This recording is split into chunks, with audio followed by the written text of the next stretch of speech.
kutoka shilingi 7,499. Now that is Neon Smart.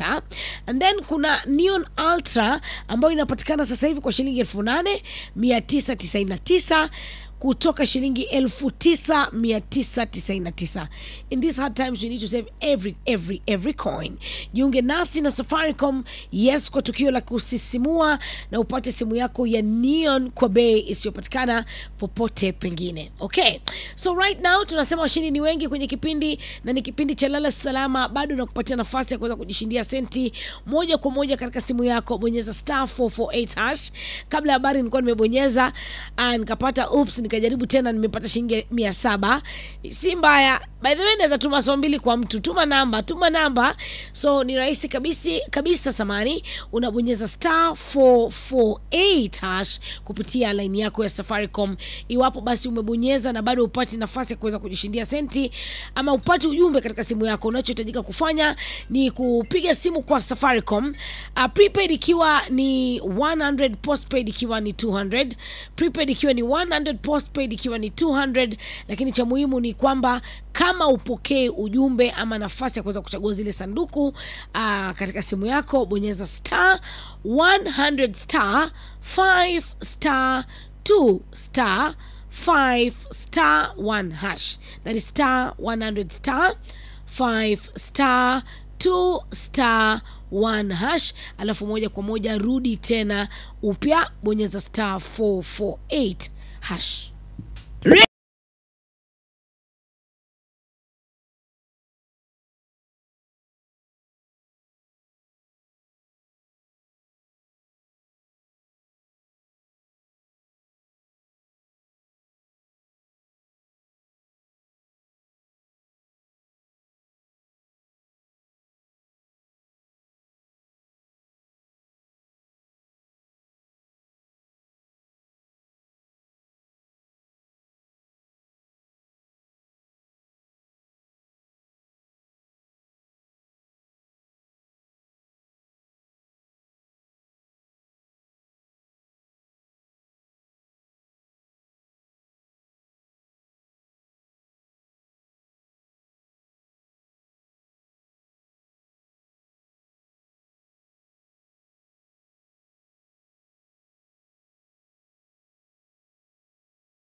sana kwenye kipindi. Kama ndio unawasha redio sasa hivi, Christina Shusho Nyavu, saa 7 na dakika 23. Nafurahi kwamba tuko pamoja. Mimi naitwa Massawe, nasema asante sana Muturi na kuona kwenye kipindi umeweza kujishindia shilingi zako 8200. Tuko pamoja, tunasema ndio, tuko katika kipindi cha Lala Salama. Kipindi hiki unapata nafasi ya kuweza kujisaidia mwenyewe moja kwa moja kwa simu yako. Kumbuka sio bure, kila sanduku unalochagua unatozwa shilingi 20. Bonyeza *448# kupitia line yako ya Safaricom. Hakuna usajili wowote, ni uhakikishe tu kwamba una shilingi 20 na zaidi katika M-Pesa yako *448#.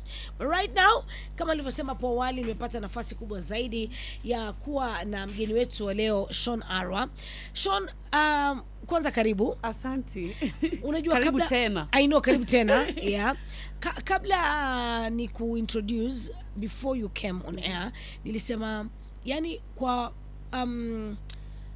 popularity upo tena kwa sana. Yeah. Uwepo wako katika mitandao ya kijamii upo sana, una ufuatilizi mkubwa. Wow. Na si rahisi mara nyingi kupata mtu ambaye ana ufuatilizi namna hii, kuwa na msimamo wake. Yeah. Most people sit by the fence. Yeah. Hawezi kusema kwamba maoni yangu kuhusiana na jinsi serikali inavyoendeshwa ama miradi tofauti ya serikali ni makosa. Yeah. Lakini and I remember wakati wa vijana walikuwa na kwenda mitaani kwa maandamano, ulikuwa mojawapo kuzungumzia kwanza bajeti. Yeah. Unaelewa, ukaidissect. Yeah. Kusema no.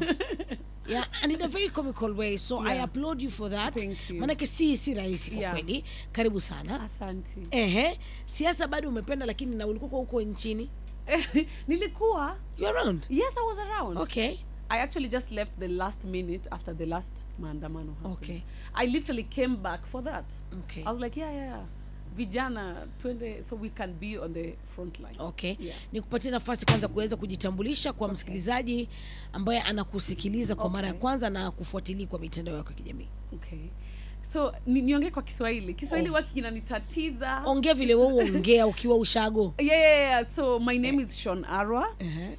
Popularly known as the bold, the beautiful, and the unapologetic baby girl.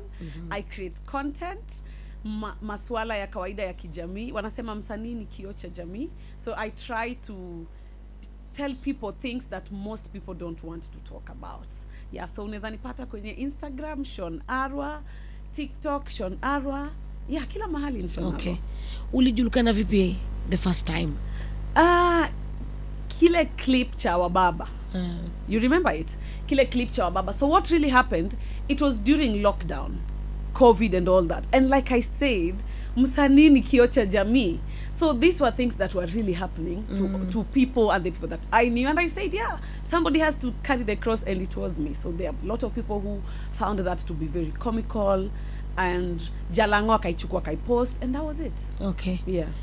Ile wababa saizi hawapatikani. Yeah. Ile ni lockdown, hakuna rent. Hakuna rent, hakuna nini. Yeah. Kwa sababu a lot of people related to it. Yeah. Was it the situation for at the me? time for you? No. Okay. It wasn't. Msanii ni kioo cha jamii. Okay.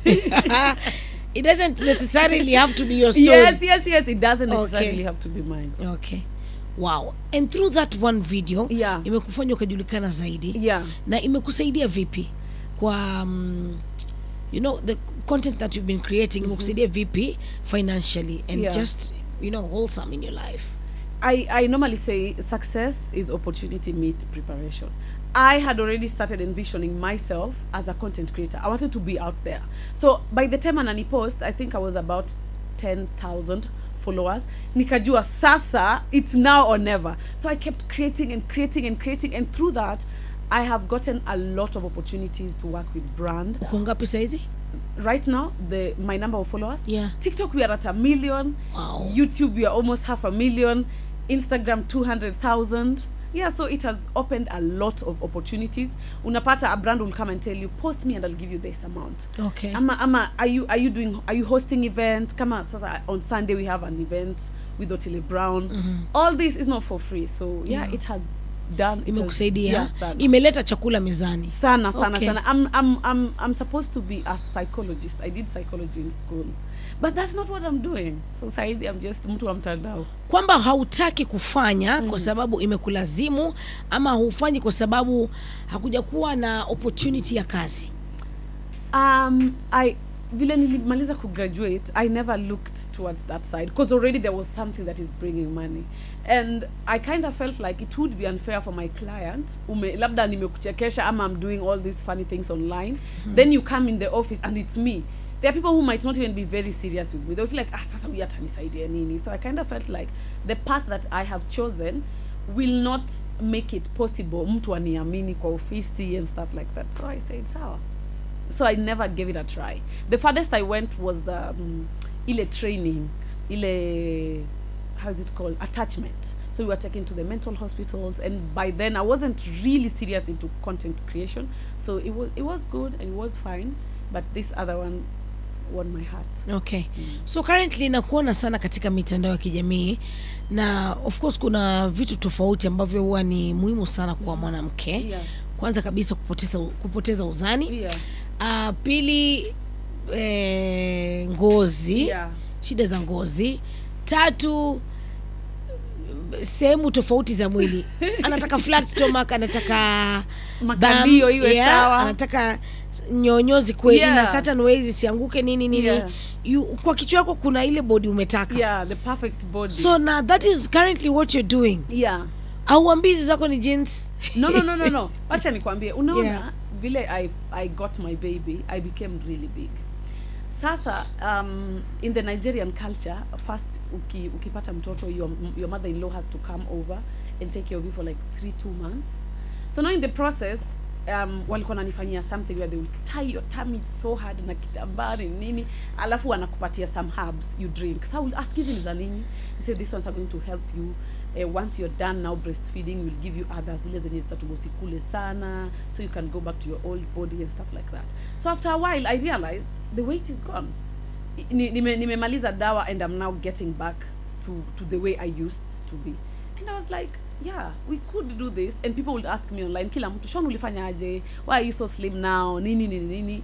And then I decided to give my friends a try. Wakajaribu, and it was working. And I said, okay, here we go. Okay. Yeah. It's working. Yeah, it's working. Lakini unaenda gym? No. Imagine I don't go to the gym. I only went to the gym jana because I'm trying to learn how to dance. Okay. I'm trying to learn how to dance, and I was like, where else could I dance freely? Okay. Not the gym. So the herbs ndizo sasa hivi unatumia. Yes. Kwa wanawake ambao wanataka kupoteza uzani. Yes. So unapoteza uzani ama unapoteza sehemu tofauti ya mwili, hususan tumbo? Uzani which Wait. kg. Yeah. Unajua sasa sisi ni watu hatujui Kiswahili vizuri. Unaongea tu usiunaelewa. Yeah. Uko tu sawa, imagine. Relax. Right. Sasa uzani unapoteza, you can't miraculously lose the weight overnight. And that's one thing, any person akikuja, we explain to them there are different reasons. Unapata kuna mtu akona very slow metabolism, chakula inakuwa processed pole sana. So we give you things that are gonna help boost that. Kama metabolism iko fast, you get better. Kuna ule mwenye the insulin has to be boosted in one way or the other. So we give you things that work with your body to ensure that this process that is responsible for losing weight is working perfectly. You get? Kwa sababu tukikupatia dawa na bado unakula, what will that help you with? So we give you something that itakusaidia na appetite, to suppress the appetite, give you the feeling of fullness. So when you're eating, you don't constantly crave the sugar, you don't constantly crave easy junk. And when you eat even the junk, you find that kwa sababu your body has already imezoea, it rejects it. You feel like, I don't want to eat this anymore. Yeah. It's working. Yes, it's working. And then in the process you find umekata weight. So I just didn't know Kitu umetumia? Yes, 100%. Nimetumia, dada yangu ametumia. Na before pata ujauzito, mwili wako ulikuwa aina gani? Mwili mkubwa ama mwili wastani? Sasa I feel like people watu waliniona when I was still small, like tiny. Now what had happened, I was just starting to live by myself. nilikuwa nimetoka nyumbani, sasa I'm trying to put everything together. There's the stress, the family is saying wewe sasa hivi mtu mzima ujisimamie. So there's the hustle and bustle. I'm trying to hustle, niko kwa road show, I'm doing promo. Naturally lazima stress ikutwange na ureduce, and that's when I came to the limelight. So what waka imagine, you've always been small. No, in fact back then my nickname nyumbani ni Angina kwa wale wanajua ni cabbage. No. So okay. I have always been a big girl. Oh. Yes, except I came to the limelight during my stressful era. Okay. Yes. So amekukubalia namna hiyo. Yes. Okay. Hapo wali umesema uliolewa na Nigeria, kuna tamaduni za Kinigeria. You went to the West, Africa. Yeah. Left our men here. Why? I know you get that a lot, eh? Yes. Yeah. Why did I leave our men? Our Kenyan men. I feel like the Kenyan men, I love my brothers. However, I love them so much. And I appreciate them. I feel like they are, they're good people. However, when I met him, things just happened. I left Kenya and I was like, God, I'm going to Dubai to find my husband. Show me my husband. And he showed me. And that was it. I left Kenya specifically because I knew I'm going to Dubai to find not a boyfriend, not a whatever, but a husband. Then I met a couple of people, auditions hapa na pale. Then when I saw okay, him, wait a minute. Dubai ulikokomenda trip to yako to holiday? Holiday too. Okay. Sasa auditions zilikuwa wapi? And it's even funny that my brother is here. And nilikuwa nimemwambia, there's this project ya shule, nataka unichangie. That happened to be part of the transport that facilitated my Dubai. So uwezi anza kukashifu serikali kama ulitapeli familia? Yeah, like, ulisema unaenda program ya shule. Yeah, ukachangiwa. Like, hii program ni ya psychologist. And we need to go to Dubai. Yeah, familia ikanichangia. So ulikuwa unaenda unajua unaenda holiday? Nilikuwa najua naenda holiday, naenda Dubai, and I was like, I want that time nilikuwa nimeanza ku manifest the type of lifestyle that I want. Because pengine kwenye yacht ndio nitawapata. And I went, and then so I visited most of the high end places hapa na pale, and alhamdulillah. Hapo high end. Yes. So mlipatana wapi? Tulipatana Safari Desert. So now for some reason nilikuwa nimejipanga sana. I was like, I want, if it's Safari Desert, it gotta be the most expensive because I want this type of man in my life. So which is your type? A provider. Yeah, a man who can provide. And then in psychology we say love comes along the way. So once you find your type, you learn how to love them. So did you love him or you learned how to love him? I love him. Okay. Yeah. From the word go? No. What matters is right now we are in love. We have a baby and we are living a beautiful life. I mean, yakale. Harusi ni lini? Kwani uko wapi? We literally did our whole traditional wedding in Nigeria. Allah. Yeah. Enyewe niko nyuma. Uko nyuma. I guess in sababu I lost the other page, so most of them were in my backup account. Okay. How was that?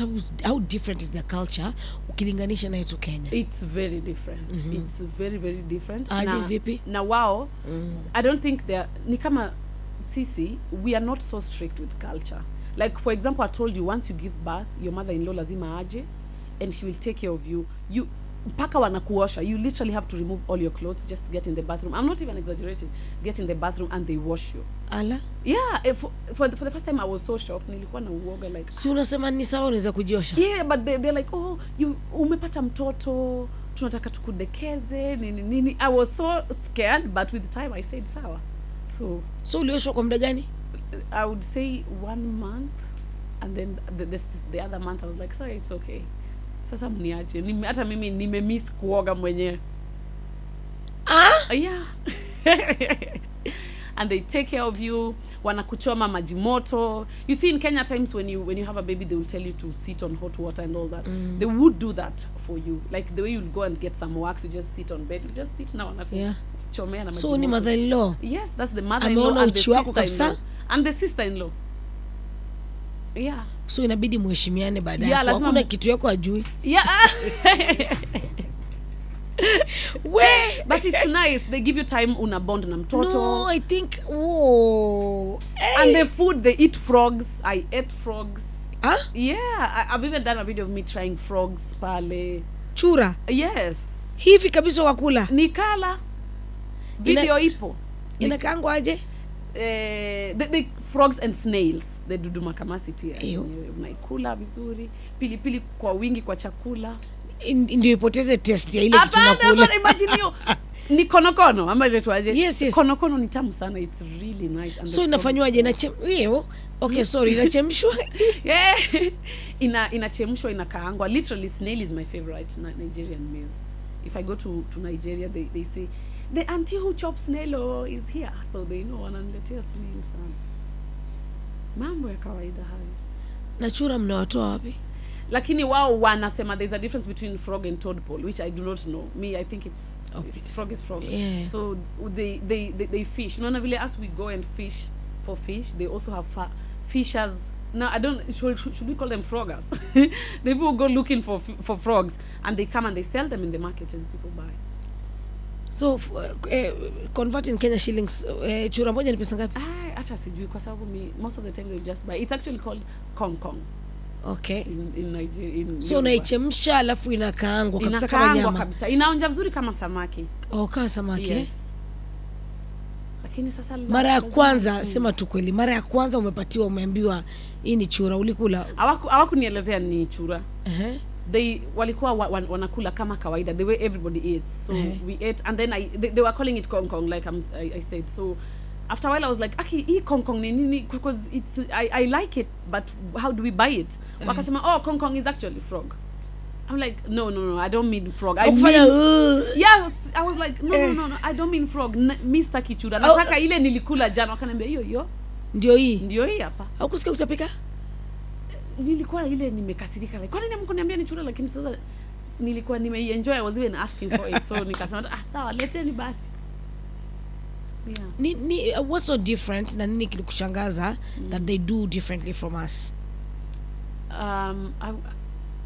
One that was extremely different was this has to be now after the baby specifically. Once you have the baby, they bring the baby, they give the baby such a hard bath, like yo siku lazima wanasema there's like allegedly the baby has to be clean or something, so it's a really painful bath and the baby cries a lot. And then anaoshwa vipi? Anaoshwa kabisa na vitu inakaa kama Sisal hivi. They just mix herbs and medicine and all that. And yeah, it was new to me, but I asked around and it was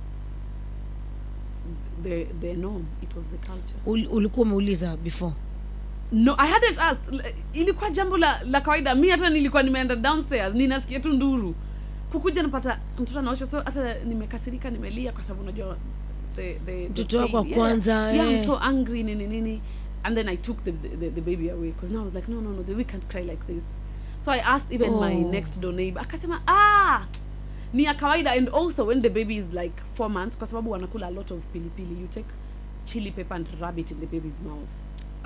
Yeah, ndio azoe, which is something I didn't allow them to do, because for me I was like, there are some cultures that maybe used to serve you guys back then, but it's not something I would accept. But it's something that is done. They were ready to do it. Walikuwa tayari wanataka kumweka pilipili. Nikashtuka nikasema no. Na ukiuliza ni mambo ya kawaida kabisa. So ina maana kwamba mnakosana na wako ama Yes. Sana. Lakini sasa I feel like what has helped me so much is I have always been the type of person who stands her ground. Okay. I might not say it in a rude manner. I just say no and leave your sasa. So ilikuwa imenishangaza kabisa, yani unajua mtoto wa 4 months hata hajaanza feeding bado, winning bado winning, so they will be like, sasa leta pilipili, na si pilipili hizi zetu ndogo the green ones. Yeah. They really, is it scotch bonnet ama nini ile kali pepe ile wana grind kabisa kwa mawe and they grind it and they just pick it like this and they open the mouth and put it every day in the morning. So kwani unafurahia watoto wakilia? I mean, according to them, unaona kama sasa saizi the people cannot eat the Nigerian food kwa sababu it has a lot of pilipili ni mingi sana, so ndio azoe ati asikue na shida kukula pilipili. They have to train them, assimilate them into eating the chili as early as possible. So I told them, me, I'm not a Nigerian, but I eat the Nigerian meal, so he can learn as well. So hiyo nayo ilinishangaza. Yeah. Lakini ni mambo ya kawaida watu wanafanya. Nini unafurahia zaidi? I love the way they have taught their men how to like love their women, take care of them. Umesema hapa Kenya? No. How to take care of them, how to be a provider, how to cook. It's almost like kila moja wao ni mpishi. Yeah.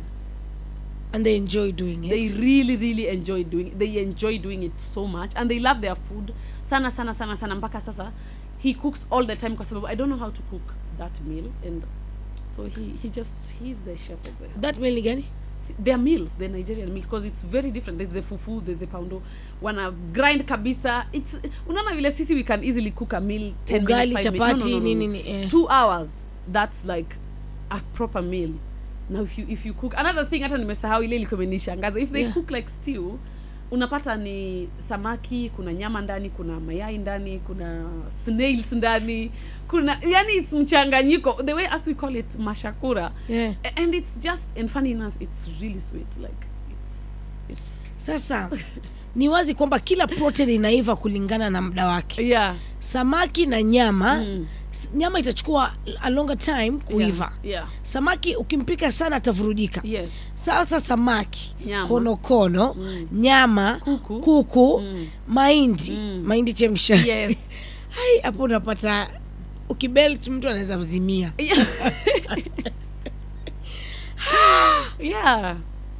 Now wamezoea, and it's so normal. So at times we will even have, like, one of the disagreements we'll have with my husband is, mi nikifanya shopping nishazoea kama ni kuku tutapipi, we'll cook the kuku and then ikiisha tutakula nyama siku nyingine. Unakuja unapata mzee amepika chakula yote, unamwambia nini? Lakini mambo ya kawaida, budget. If you go to the restaurant ipo, so ilikuwa inashtua, lakini sasa nishazoea, nika-enjoy, nikakuwa mimi pia na-enjoy, sawa basi. Lakini if I come back to Kenya, nakula chakula yetu ugali mboga. So permanently unaishi Kenya ma uko Nigeria? In between, kwa sababu we have to be fair.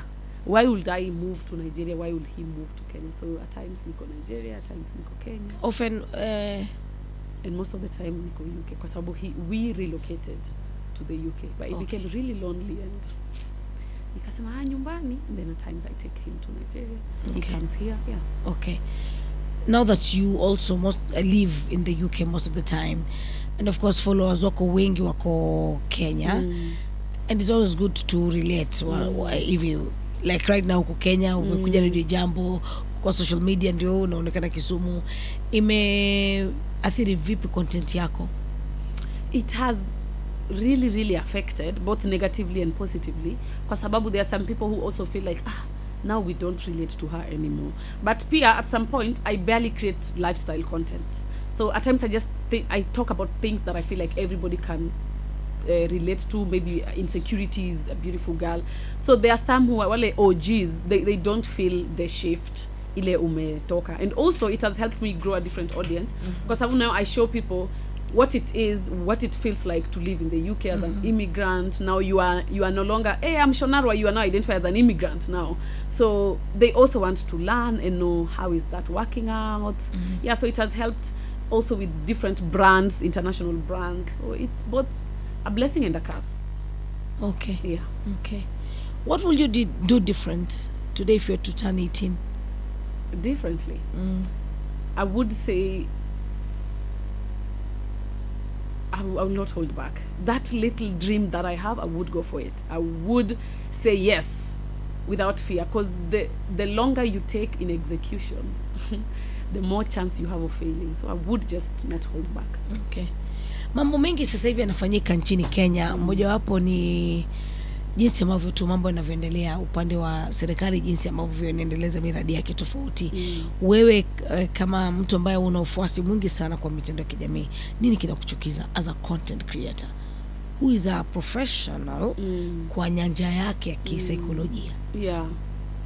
I kind of feel like for me it's just the way the government looks at us, ni kama sisi we are just chombo cha kutumika unaelewa ni kama we just as citizens all we have to do is to give and give and give and give and give and give and give and give and we don't see where this money is going. It's the same manifesto. Mkinichagua nitatengeneza barabara, mkinifanyia hii nitafanya hii and then this gimmick of trying to act like oh me and this guy we are enemies, kidogo wamefurahiana and all that. Yeah, so it's just mambo mengi. Okay. Massawe, hata mimi nataka kupoteza weight. How do I lose weight and look just like her? We umepatia madam pressure hapa nje. And you know, I love the fact that of course I will get that idea of oh, is it working? Wewe umekuwa mdogo. I love when now returning clients come. Like the other day I was doing a pop-up in Kisumu and a lot of people came forward and said, oh, thank you, it's working for me. Jana, I met a lady who mwenye tunaorganize na event in Kisumu and she told me these days a day will pass and I may realize she's not eating as much as she used to. So when I find people real people in the ground who come back and talk to you and give you feedback, it's beautiful. So we have a page on Instagram, Body by Arwa, across all the social media platforms. Kwenye TikTok, Instagram, Facebook. Ungependa kusemaje tukimalizia? This will just be like a word of encouragement to everybody. I kind of feel like what we are not told enough is you are beautiful the way you are. Do not lose that weight because you want approval from somebody else. Usiende ujiue kwa sababu unataka mtu mwingine akuone na sasa akukubali. Unajua, you are beautiful the way you are. Lose that weight kwa sababu you want to be healthier, you want a better lifestyle na unataka ujipende zaidi mwenyewe. Otherwise, it's the soul that needs the surgery and you will never ever be contented. I like that. It's the soul that needs the surgery and not the body. And success does what? Success is opportunity meets preparation. Wow. Hizo ndio takeaways zangu by the way.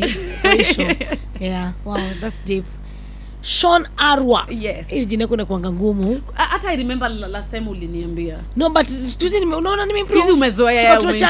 Watu wengi wananiambianga Shona, I know. Shawarma, Shinara. I'm like, okay, sawa. Basi sema Arwa basi. Okay, Shorn Arwa. Yes. Na ni jina lako la kweli Jina langu ni Arwa. Okay. Shorn inatoka kwenye Sharon. Sharon. Done, finished. The next time nakuita Sharon. Shorn Arwa. But either way, ni sawa tu hata Sharon is a beautiful name. Jina lako. Toto pili lini? One and done. For real? Yes. Never again. I have nothing but mad respect for the people who have more than two. But inshallah, mtu akiniambia I'm going to give you like a Lamborghini, I'm going to build you like multiple houses. What happened? Parenthood ilikuaje kwako? Parenthood. It's beautiful and tough. Kwa sababu it doesn't come with a manual bana. So you have to figure out what to do. At times, everything that is working for everybody is not working for you. Kama jana, he just didn't want to sleep. He was wailing and wailing and wailing and wailing. And at times you just want to spank them, but then you realize we're trying to do this thing differently. So unaenda una calm down. But I thank God for my family members. My brother went and took him, my sister. So it has been easy. Mkubwa kiasi gani? 2 years now.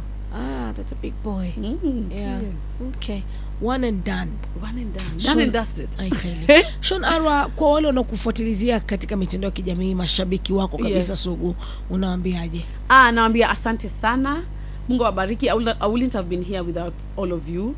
You guys are the OG. Unaona the way Yesu alikuwa anasema between the master and the servant, who is even greater? Si ni yule anaenda kuoshewa mguu. So I really appreciate all of you. Without you, there would have never been Shorn Arwa. So it's always you guys. Na Mungu awabariki sana, and whatever you guys want in life, I hope one day, one time, your dreams come true. Okay. Yes. Shorn Arwa, sasa hivi anasema mfuatilizie kwa karibu kwa page yake Shorn Arwa. Instagram, Facebook, TikTok. Na I mean, kama kuna simu unaweza pia create content. How creative are you?